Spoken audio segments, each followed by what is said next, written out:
हाय learner, Hindi साहित्य study पर आप सभी का स्वागत है। तो स्टूडेंट, आई होप आपकी तैयारी अच्छी चल रही है, आप अच्छे से प्रैक्टिस कर रहे हैं, क्योंकि हमारे पास टाइम थोड़ा कम है। तो जितना भी टाइम है वो आपने प्रैक्टिस के बाद MCQs PYQs पर इसको स्पेंड करना है।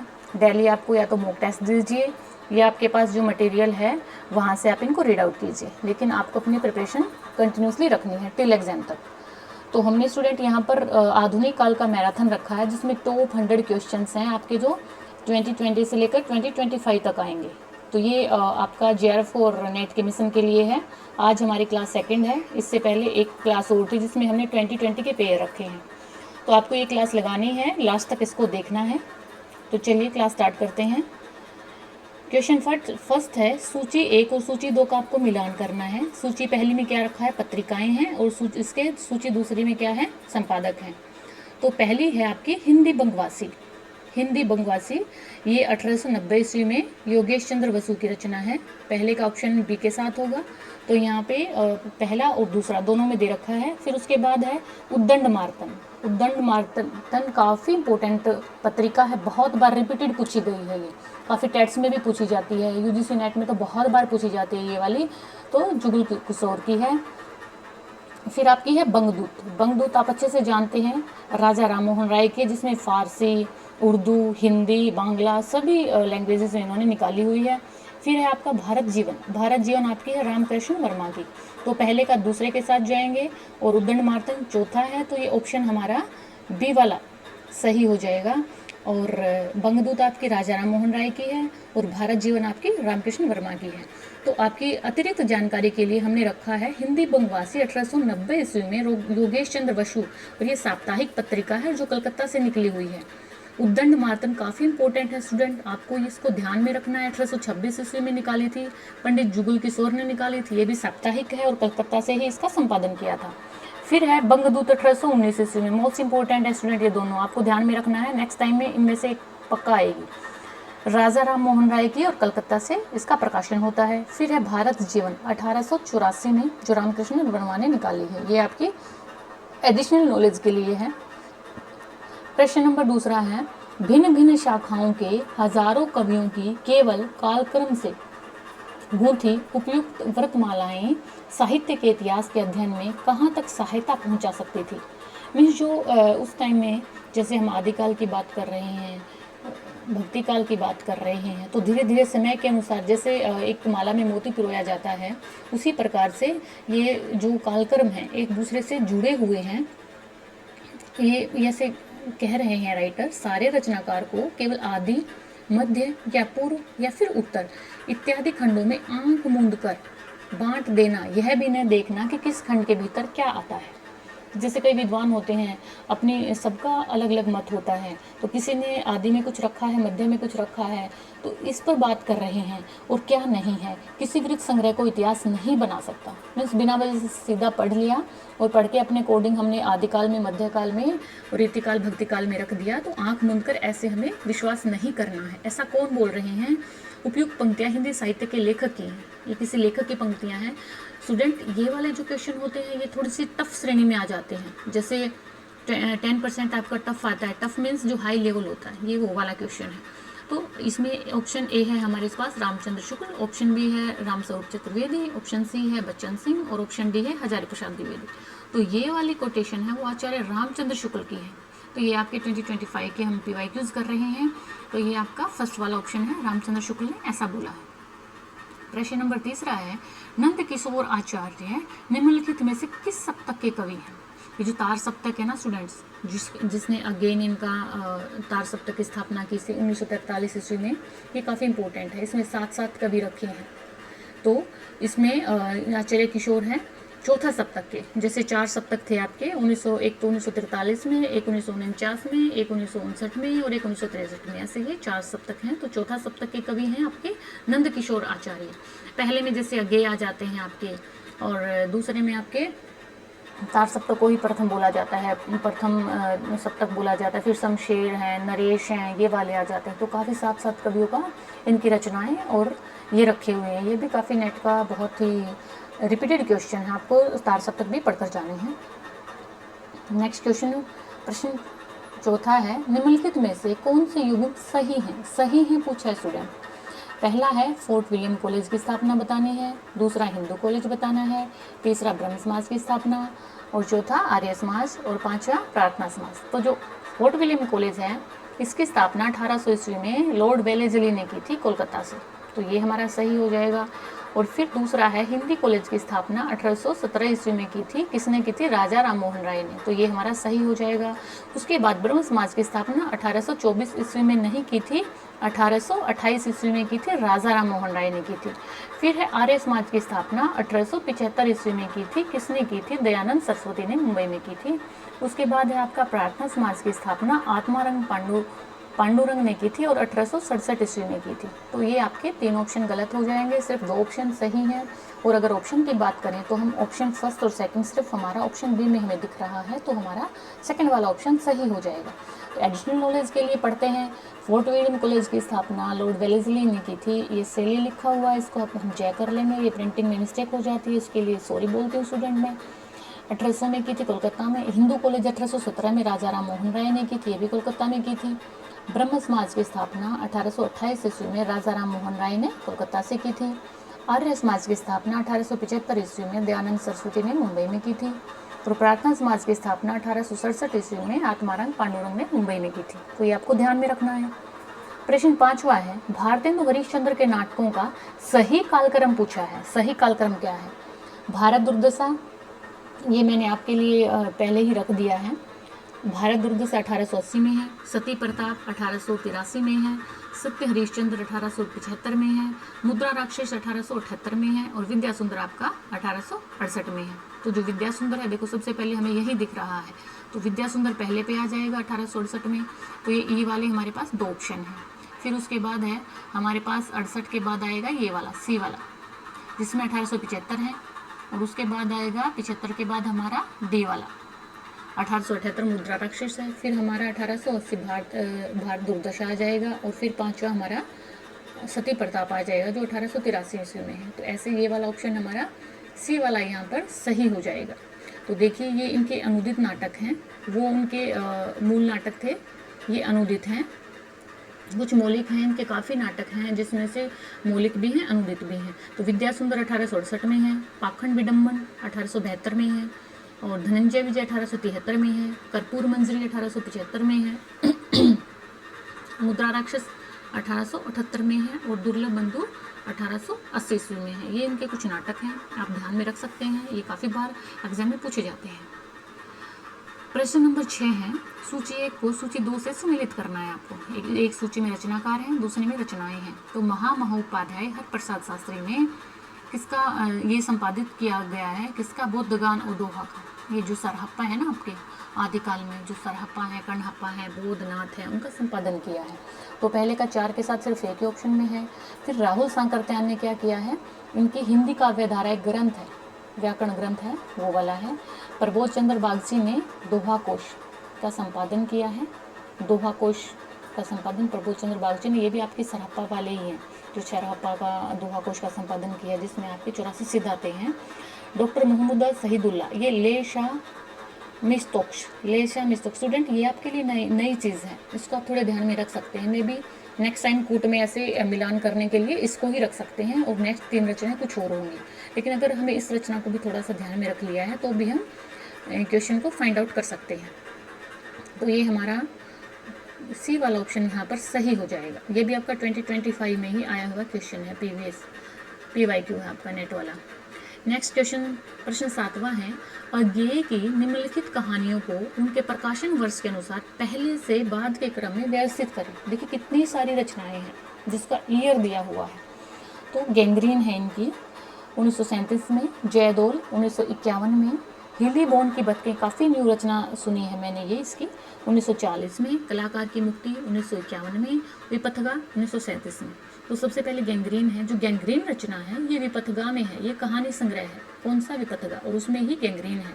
तो हम विपथगा को पहले ले लेते हैं, और फिर गैंग्रीन उसमें है तो दूसरे नंबर को इसको ले लेंगे। तो ऑप्शन ए सही जाएगा यहाँ पर। फिर है हमारा हिली बॉन्ड की बतकें 1940 में। फिर है हमारा कलाकार की मुक्ति। देखिए कलाकार की मुक्ति ये इनका रचना संग्रह है, और जो जयदोल है ये इसके अंदर ही इसकी रचना आती है। तो पहले किसको लेंगे हम, कलाकार की मुक्ति को लेंगे, उसको सी को है, सी के बाद है हमारी जयदोल 51 और फिर कलाकार की मुक्ति। सॉरी स्टूडेंट, मैंने उल्टा बोल दिया। जो ये है ना जयदोल, ये रचना संग्रह है, रचना संग्रह है और इसमें संग्रहित है कलाकार की मुक्ति, ये कलाकार की जो मुक्ति है, तो इसलिए ये लास्ट में लेंगे हम बी वाला और ये बी वाला हम पहले लेंगे। तो ये वाला, ये रचना संग्रह है, एक तो कलाकार के जयदोल इनका रचना संग्रह है और एक है इनका विपथगा रचना संग्रह है। इसमें इनकी जो ऊपर वाली रचनाएं हैं वो संग्रहित हैं, इसलिए रचना, देखिए कितना डीप क्वेश्चन बना रखा है ये वाला। तो थोड़ा ट्रिकी क्वेश्चन है जिसको मॉडरेट बोलते हैं, वो वाला है। ये आपका ऑप्शन पहला सही हो जाएगा। प्रश्न नंबर 8वां, निम्नलिखित काव्य आंदोलनों को पहले से बाद के क्रम में आपको व्यवस्थित करना है। ये भी आपका 2025 में ही आया हुआ है। नई कविता रामस्वरूप चतुर्वेदी की है 1954 से। हालावाद 1933 ईस्वी में, आप जानते हैं बच्चन सिंह ने हालावाद का प्रवर्तक है, बच्चन सिंह हैं इनके प्रवर्तक। प्रगतिवाद, जो प्रगतिशील लेखन की संघ की एक स्थापना की थी प्रेमचंद वगैरह थे 1936 में। प्रयोगवाद 1943 में, जिसमें आपके जो सप्तक भी आ जाते हैं, और कविता 1963 ईस्वी में है। तो पहला देखिए यहाँ पर सबसे पहला है हालावाद। हालावाद बी दोनों में है।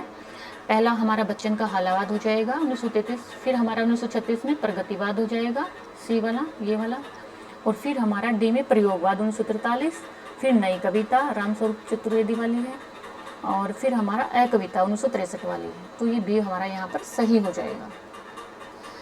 प्रश्न 9वां है, निम्नलिखित पत्रिकाओं को प्रकाशन वर्ष के अनुसार पहले से बाद के क्रम में आपको लगाना है।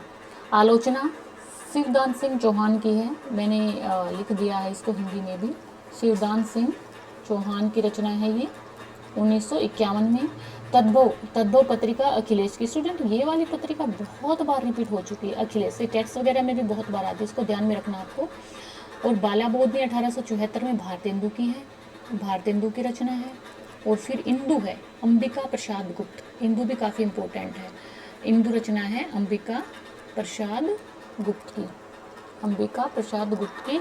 फिर आती है नेक्स्ट आपकी धर्मयुग 1950 में, धर्मवीर भारती की। तो धर्म से धर्मवीर भारती याद रख लेना, ये वाली रचना भी बहुत बार पूछी जाती है, क्रम पूछा है इसका। तो सबसे पहले है सी वाला ऑप्शन 1874 में, सी कहीं है, 2 में है, 1874 है। उसके बाद कौन सी रचना आएगी, 1909, डी वाला। तो बी वाला हमारा सही हो जाएगा। पहले है हमारी 1874 में बालाबोधनी, जो भारतेंदु हरिश्चंद्र की पत्रिका है, और उसके बाद है हमारी हिंदू 1909 में है। फिर हमारी धर्मयुग है 1950 में है। फिर हमारी 1951 में आलोचना है, और फिर हमारी तद्भव 1999 में अखिलेश।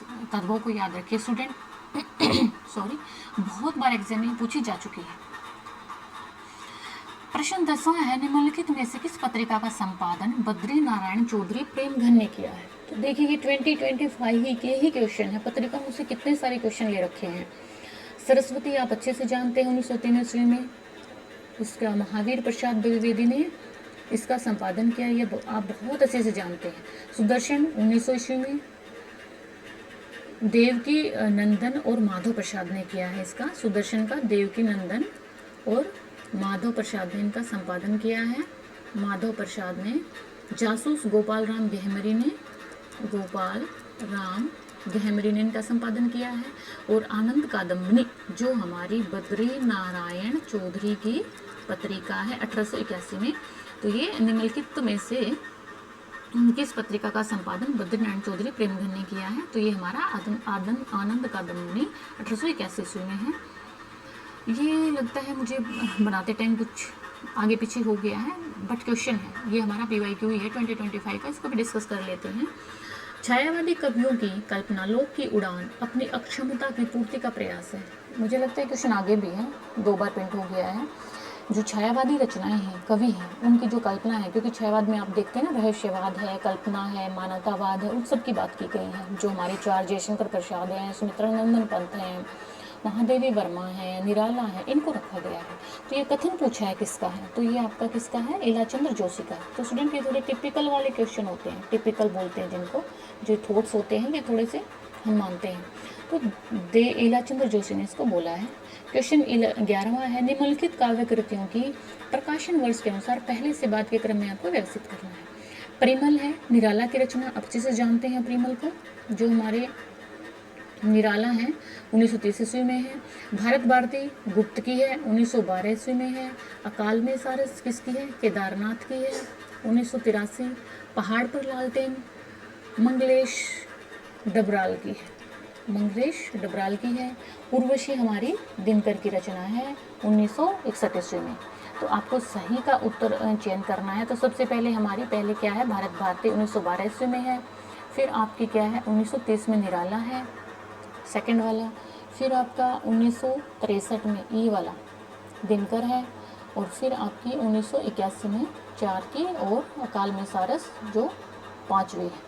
तो ये आपको ध्यान में रखना है। काफ़ी इंपॉर्टेंट रचनाएं हैं, बहुत बार एग्जाम में पूछी जाती हैं। इनका ईयर भी पूछा जा सकता है, राइटर भी पूछा जा सकता है, या राइटर दे के रचना पूछी जा सकती है, कैसे भी वो मॉडिफाई कर सकते हैं। बट ये काफ़ी इंपॉर्टेंट फैक्ट्स हैं जो आपको ध्यान में रखने हैं। प्रश्न 12वां है, साहित्य अकादमी पुरस्कार से सम्मानित निम्नलिखित कृतियों को पहले से बाद के क्रम में रखना है। सबसे पहले है दो पंक्तियों के बीच, राजेश जोशी की है, 2002 में है। दो पंक्तियों के बीच राजेश जोशी की रचना 2002 में है। मुझे चांद चाहिए सुरेंद्र वर्मा की रचना मुझे चांद चाहिए 1996 में। आंगन के पार द्वार काफ़ी इंपॉर्टेंट रचना, इनको सम्मान भी मिल चुका है इस रचना पर 1964 में। टोकरी में दिंगत अनामिका की ये नई रचना है, लेकिन बहुत बार एग्जाम में पूछी जा चुकी है। और कविता के नए प्रतिमान नामवर की रचना, ये भी बहुत इंपॉर्टेंट है स्टूडेंट, आपको ध्यान में रखना है। तो सबसे पहले हमारी 1964 ईस्वी में आ जाएगी अज्ञेय की आंगन के पार द्वार। उसके बाद हमारी 1971 में आ जाएगी कविता के नए प्रतिमान 1971 में। फिर हमारी आ जाएगी मुझे चांद चाहिए, तीसरा मुझे चांद चाहिए सुरेंद्र वर्मा को चाहिए, 1996 में इन्होंने इसको लिखा था। फिर हमारा दो पंक्तियों के बीच राजेश जोशी 2002 में लिखी गई है। और लास्ट हमारी टोकरी में दिंगत है अनामिका की रचना, जो काफ़ी इंपॉर्टेंट है आपके एग्जाम के पॉइंट ऑफ व्यू से। तो फर्स्ट वाला क्वेश्चन हमारा यहाँ पर सही हो जाएगा। प्रश्न नंबर 13वां है, सूची 1 को सूची 2 से सम्मिलित करना है। जले ठूंठ पर बैठकर गई कोकिला कूक, आपको ये बताना है। तो ये आपकी नागार्जुन की है पंक्ति। फिर है सिंधु सेज पर धरा वधु अब तनिक संकुचित बैठी सी, आपकी ये है कामायनी की, जयशंकर प्रसाद की। ऐसा तेरा लोक वेदना नहीं नहीं जिसमें तेरा अवसाद, ये आपकी महादेवी वर्मा की रचना पंक्ति है। फिर है चमकते हैं खड़े हथियार उसके दूर तक आंखें चिकलती नकुली तेज पत्थर से, ये है आपकी गजानन माधव मुक्तिबोध की ये रचना है। ये आपको ध्यान में रखना है, ये काफ़ी इंपॉर्टेंट है, बहुत बार रिपीटेड भी है आपकी। जले ये आपका सेकंड वाला हो जाएगा। जैसे जले ठूंठ पर बैठकर गई कोकिला को नागार्जुन की रचना है आपकी, सॉरी पंक्ति है आपकी। और सिंधु सेज पर धरा वधु अब तनिक संकुचित सी बैठी सी, ये जयशंकर प्रसाद कामायनी से ली गई है। ऐसा तेरा लोक वेदना नहीं जिसमें तेरा अवसाद, महादेवी वर्मा की। और लास्ट वाले आपके गजानन माधव मुक्तिबोध की। प्रश्न 14वां है, निम्नलिखित संस्थाओं को उनके स्थापना वर्ष और उसके पहले से बाद के क्रम में आपको लगाना है। तो क्रम वाले क्वेश्चन आपको ध्यान में रखने स्टूडेंट। देखो 25 के सारे यही चल रहे हैं। भारतीय ज्ञानपीठ की स्थापना 1944 में हुई थी। Hindustani Academy Allahabad 1927, Fort William College 1800, दक्षिण भारत हिंदी प्रचार सभा 1918 और संगीत आएगा संगीत नाटक अकादमी 1953। तो सबसे पहले हमारा क्या आ जाएगा, पहले है सी वाला, फोर्ट विलियम कॉलेज की स्थापना लॉर्ड वेल्जली ने की है, तो हमारा ये वाला पहला हो जाएगा। फिर दक्षिण भारत हिंदी प्रचार सभा 1918 ईस्वी में दूसरा। फिर हमारा 1927 में हिंदुस्तान एकेडमी इलाहाबाद है। फिर हमारा भारतीय ज्ञानपीठ 1944 में। और फिर हमारी संगीत नाटक अकादमी 1953 ईस्वी में। नेक्स्ट प्रश्न है, किस छायावादी रचनाकार ने अपनी कविता के संदर्भ में यह कहा है, फूलों को खिला देना तो मेरे हाथ में नहीं था, पर मैं उन्हें मुरझाने से रोक सकती थी, किंतु दीपकों को बुझाना या जलाना तो मेरे हाथ में था। ये वाला किसने बोला है, ये वाला पढ़ने से भी हमें पता लग रहा है, इस क्वेश्चन को पढ़ के हमें कॉन्फिडेंस भी आ रहा है। तो ये वाला बोला है हमारा महादेवी वर्मा ने, जो छायावाद की इम्पोर्टेंट कवयित्री हैं। ये भी सारे छायावाद के ही हैं। प्रश्न 16वां है, पद्मावत के संदर्भ में आचार्य रामचंद्र शुक्ल की निम्नलिखित टिप्पणी को सही क्रम में आपको लगाना है। क्रम दे दिया है आपको। ये वाला क्वेश्चन आपका ड्रॉप किया गया था क्योंकि जो ये पंक्तियाँ हैं ना, इनकी जो वर्ड्स हैं ये ठीक नहीं थे इस वजह से, लेकिन फिर भी मे बी एग्जाम में आ सकता है ये वाला। तो इसका सही आंसर आपका डी था। जैसे डी में पहले क्या है, जायसी के 2 ग्रंथों की अपेक्षा इसकी रचना बहुत निम्न कोटि की है, पहली वाली ये लाइन है इसकी। फिर उसके बाद है, इसमें इस्लाम का मजहबी किताबों के अनुसार क़यामत के दिनों का, क़यामत के दिनों का लंबा चौड़ा वर्णन है। फिर आपकी जायसी किस प्रकार का ये जल प्रलय सूर्य बहुत निकट आकर पृथ्वी को तपाएगा, ये वाला जो लाइनिंग है इसमें प्रिंटिंग है, इस वजह से इसको ड्रॉप कर दिया गया था। फिर है, सारे जीव जंतु और फरिश्ते भी अपना जीवन समाप्त करेंगे। और फिर लास्ट है आपका, ईश्वर न्याय करने बैठेगा और अपने अपराधों के कारण सारे प्राणी थर थर कांपेंगे। तो इसकी प्रिंटिंग की वजह से इसे ड्रॉप किया गया था, लेकिन आपका ये 2025 का ही क्वेश्चन है। प्रश्न 17वां है, निम्नलिखित में से कौन सी पत्रिका या रचना माधव प्रसाद मिश्र से संबंधित नहीं है। तो स्टूडेंट ये काफ़ी ट्रिकी क्वेश्चन है, दिखने में इजी लग रहा है, लेकिन आपको ध्यान में रखना है। जैसे माधव प्रसाद मिश्र पूछा है, एक माधव प्रसाद सप्रे है, सप्रे जैसे ये वाला है माधव प्रसाद सप्रे, सप्रे है, और एक है मिश्र, माधव प्रसाद मिश्र। तो पूछा है, नहीं पूछा है। तो देखिए सुदर्शन है, ये भी माधव प्रसाद मिश्र की है। सब मिट्टी हो गया, ये भी माधव प्रसाद मिश्र की है। वैश्योपकारक, ये भी माधव प्रसाद मिश्र का है। लेकिन जो एक टोकरी भर मिट्टी है, ये 1901 ईस्वी में माधव प्रसाद सप्रे की पहले ये कहानी है। तो आपको ध्यान में रखना है, कैसे एलिमिनेट करना है, पढ़ के जाना है अच्छे से, तो कुछ भी पूछ सकता है वो। तो इसका ऑप्शन आपका बी हो जाएगा।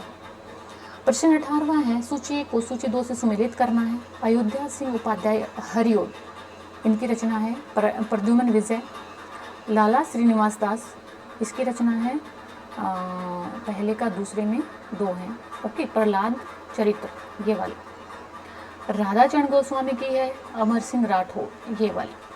और फिर आपका बालकृष्णन भट्ट की है, दमयंती स्वयंवर, ये वाली। तो पहले का दूसरा और दूसरे का पहला, ये आपका फर्स्ट में ही है, तो फर्स्ट वाला यहाँ पर सही हो जाएगा। अयोध्या सिंह उपाध्याय हरिओद की रचना है। प्रद्युमन विजय, ये नाटक है। लाला श्रीनिवास दास का नाटक है प्रहलाद चरित्र। राधाचरण गोस्वामी का अमर सिंह राठौर, और बालकृष्ण भट्ट का दमयंती स्वयंवर। तो ए वाला ऑप्शन हमारा यहाँ पर सही हो जाएगा। 19वां क्वेश्चन है, सूची 1 को सूची 2 से मिलाना है। मोहनलाल महतो वियोगी, इसकी रचना है निर्माल्या, काफ़ी इंपॉर्टेंट है स्टूडेंट, निर्माल्या बहुत बार पूछी गई है। रामेश्वर शुक्ल अंचल की है। अपराजिता 1939 ईस्वी में। भगवती चरण वर्मा की है, मधुकण 1932 में। और नरेंद्र शर्मा का है सूलफूल 1940 ईस्वी में। तो ये बी वाला ऑप्शन हमारा यहाँ पर सही हो जाएगा। नेक्स्ट क्वेश्चन है 20, सूची 1 को सूची 2 से मिलान करना है। रचनाकार हैं और रचना है। जैसे भारतेंदु हरिश्चंद्र की आप बहुत अच्छे से जानते हैं, मुद्रा राक्षस है, ये अनुदित इनका 1878 में।